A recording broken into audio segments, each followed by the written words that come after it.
udah katanya. Anak saya langsung diumpetin atau dibawa kemana. Jadi kamu sampai sekarang belum pernah ketemu anak lagi? Nah terus saya pulang ke rumah mama. Gak lama lagi saya kerja di sales perabotan rumah tangga.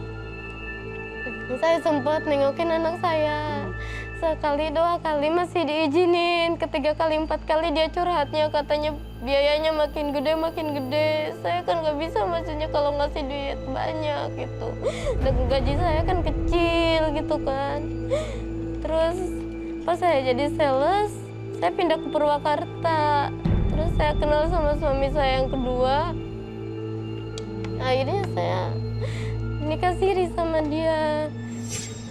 Itu udah kejadiannya udah lama banget, tahun 2014 yang lalu kejadiannya.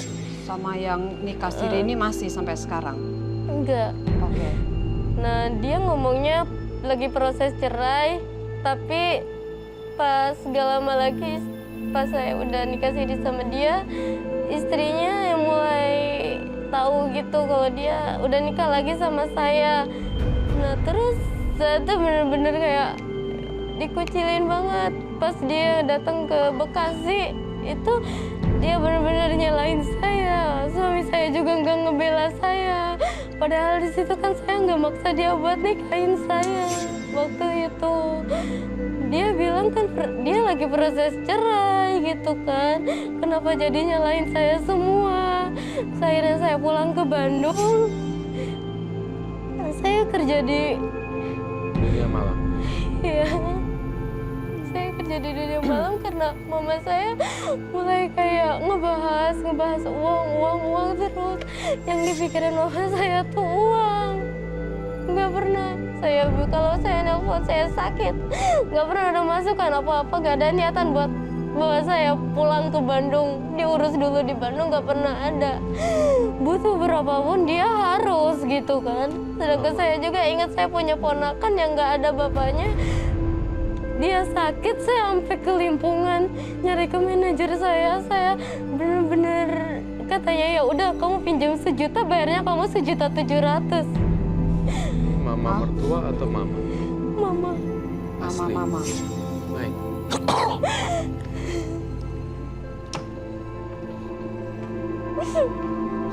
Sabar ya mbaknya. Siapa tadi sorry? Isa. Lisa. Isa. Lisa. Jadi harapannya kamu apa? Apa yang bisa saya bantu hari ini? Saya pengennya cuman apa? Saya pengen kalau misalnya mantan suami saya yang pertama lihat gitu. Saya gak pengen lebih. Saya cuman pengen anak saya dibalikin. Karena apa sekarang jujur saya masih ingat terus sama si Dede. Saya masih tengah malam suka bangun cuman lihat foto dia doang. Orang tua mana yang gak pengen hidup sama anaknya? Lihat anak orang udah 4 tahun, saya juga pengen balik lagi sama anak saya. Nyuapin anak saya, ngajak jalan-jalan anak saya. Saya pengen semua itu balik ke saya nggak mau kayak gini. Jauh dari anak itu gak enak, makan gak enak. Senang sama suami, gak ada anak tetap aja bakalan ingat. Okay. Saya cuman pengen dia balik sama saya. Saya nggak pengen yang lebih. Baik. Saya sebelum melanjutkan ke dalam apa yang saya lihat ke dalam pikiran saya, kamu ingin berkumpul dengan anak kan? Namanya siapa anak kamu? Ajija. Baik. 1. Putuskan karma buruk. Kedua, minta doa restu ibu. Ketiga, ya, sebenarnya orang tua sebenarnya agak clash ya, agak sedikit nge-crash ya waktu itu ya. 3, supaya jangan gagal terus dalam pernikahan dan dalam hubungan percintaan, dan supaya bisa mengumpul lagi. Saya ingin membereskan satu persatu sih di sini sebenarnya. Kamu masih ingat nomor telepon ibu kamu? Saya tiap hari nanyainnya uang terus, mas saya gak kuat Oke, ngomong. baik. Gini. Kamu catat nomor ibu kamu sekarang? Siapa? Nama mama. Nomor HP saya nggak ingat. Nomor telepon mama?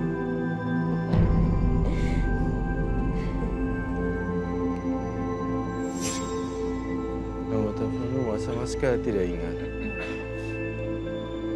Kau bawa handphone sekarang? Bawa. Bolehkah saya minta pinjam handphonenya dia untuk nelpon? I don't know. No, dia nggak ingat nomor teleponnya. Oh, handphonenya dia. Iya. Saya kasih kesempatan di sini untuk memperbaiki semua lingkaran karma.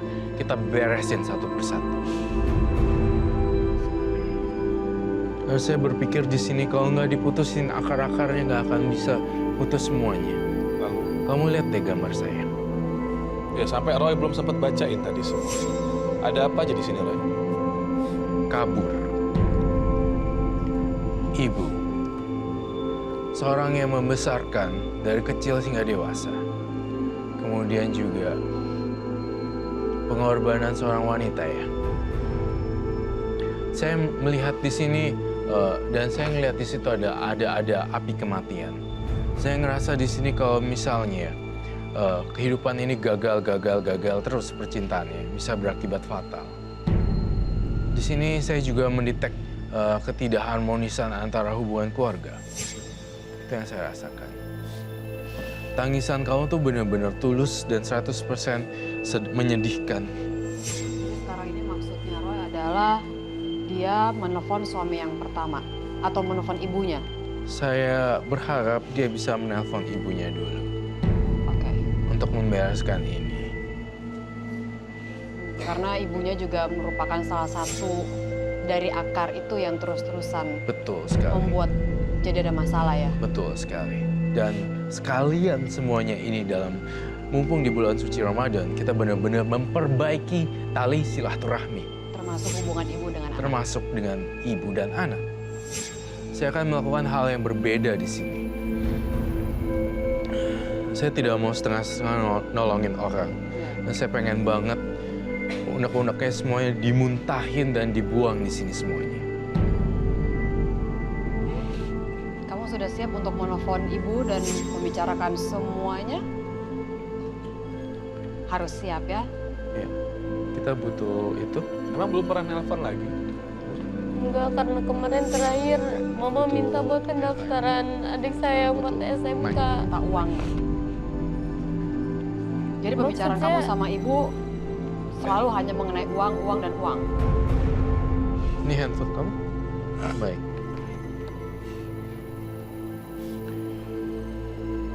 Robi, saya berniat sih. Setiap hubungan ibu dan anak, setiap hubungan siapapun, itu harus kita bereskan ya, Robi, satu persatu. Dan di sini, kesempatan kamu. Oh, oke. It's okay.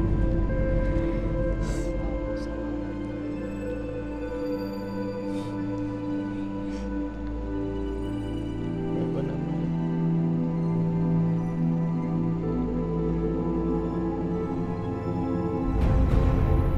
Oke.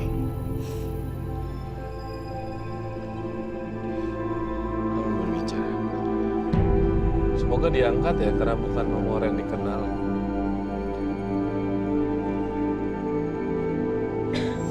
Di loudspeaker ya. Nomor yang Anda tuju tidak dapat dihubungi. Coba. Mengerikan sekali. Ada nomor lagi kok?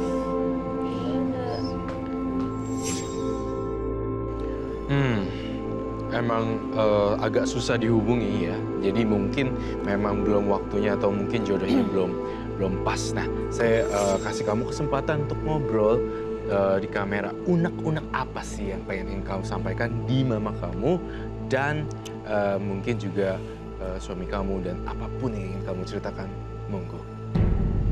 Sebentar deh, tapi kalau muka kamu tertutup, takutnya nggak dikenalin sama ibu di rumah. Kenapa? Saya sadar aib saya udah terlalu banyak. Biarpun judulnya saya membantu orang tua, tapi tetap jalan saya salah. Kamu malu soal menjadi perempuan malam ini ya? Saya juga gak mau ngerusak reputasi suami saya yang sekarang. Kasihan dia. Dia udah nerima saya yang segini kotornya, segini hitamnya. Udah mau nerima keadaan saya yang bener-bener dia tahu semuanya tentang saya nggak mau dia malu. Ya sekarang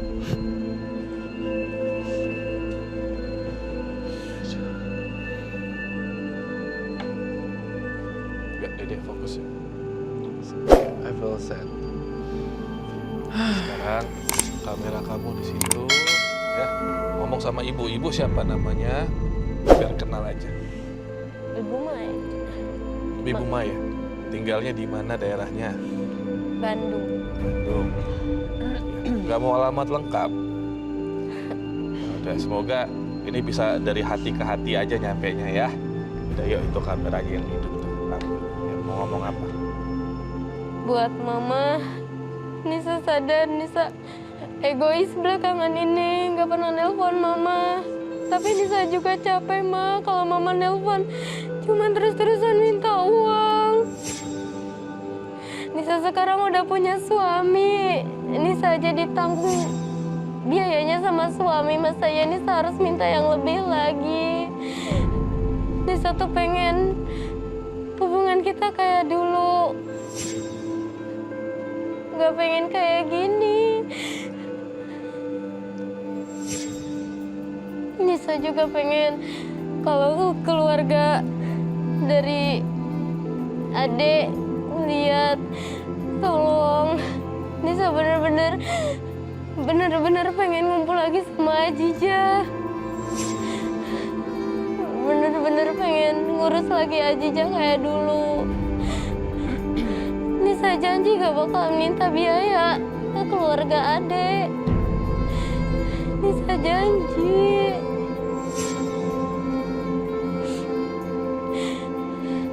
Memang mama ngubungin kalau butuh uang aja.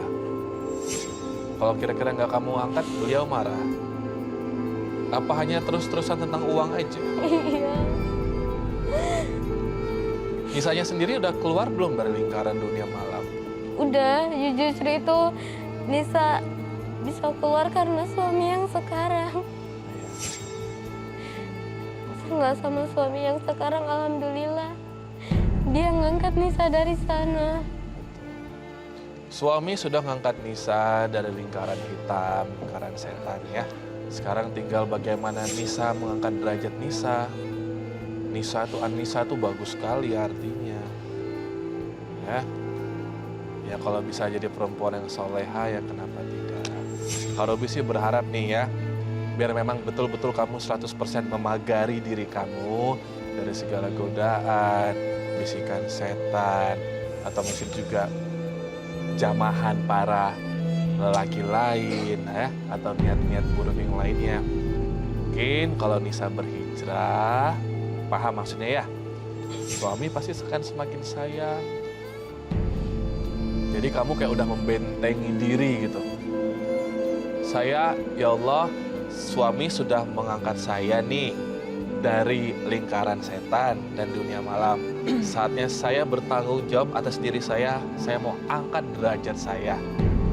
Demi suami dan juga atas kesempatan yang Allah sudah berikan ke Nisa. Kamu kan 20 tahun ya. Dari 14 ke 20 selama 6 tahun, Karobi yakin ini kelam semua. Gak ada salahnya mencuci dari sekarang, mumpung lagi bulan suci.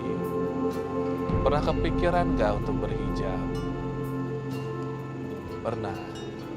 Suami setuju gak kira-kira? Setuju tuh kan? Suami udah ngangkat Nisa loh, sekarang tinggal Nisa. Bisa ngangkat diri nggak? Takutnya kalau masih terbuka, masih ada godaan nanti. Ya, Nisa tuh masih kecil. Tapi usia segini pengalamannya sudah banyak yang kelam. Aku yakin deh ke depannya pasti lebih sukses, Amin. lebih bersinar, lebih cerah semuanya. Amin. Cuma tergantung bagaimana Nisa memandang diri Nisa. Kalau Nisa masih ngaca nih, kok gue masih kotor ya kayaknya. Nah itu akan selalu di sini. Kamu kan ngerasa penuh dosa, betul? Ini malu dibuka karena pernah ada track record buruk, betul? Nah sekarang kalau emang pengen perubahan, berubah juga dong dari penampilan dan hati. Itu saran dari Kak Robi aja. Karena gini, saya pengennya kamu punya brand image baru.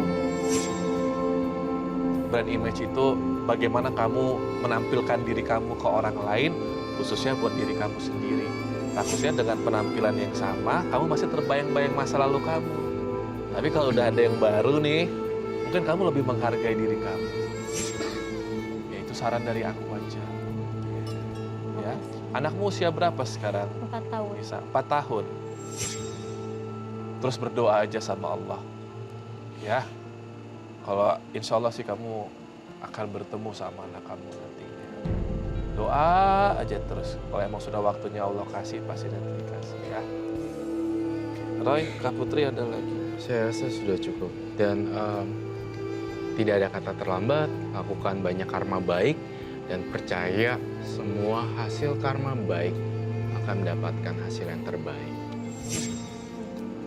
Good luck ya Mbak ya. Semua apa yang tadi saya ingin ucapkan sebenarnya sudah diutarakan sama Robi.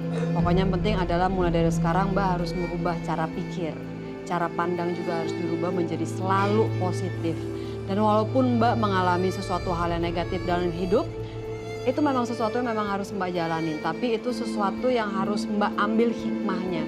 Jangan yang negatif terus dipikirin. Karena kalau Mbak terus berpikir yang negatif, nanti pasti kalau ada kejadian jadi mikirnya jelek-jelek terus. Dan itu nanti akan terus berkelipatan, akan terus terjadi.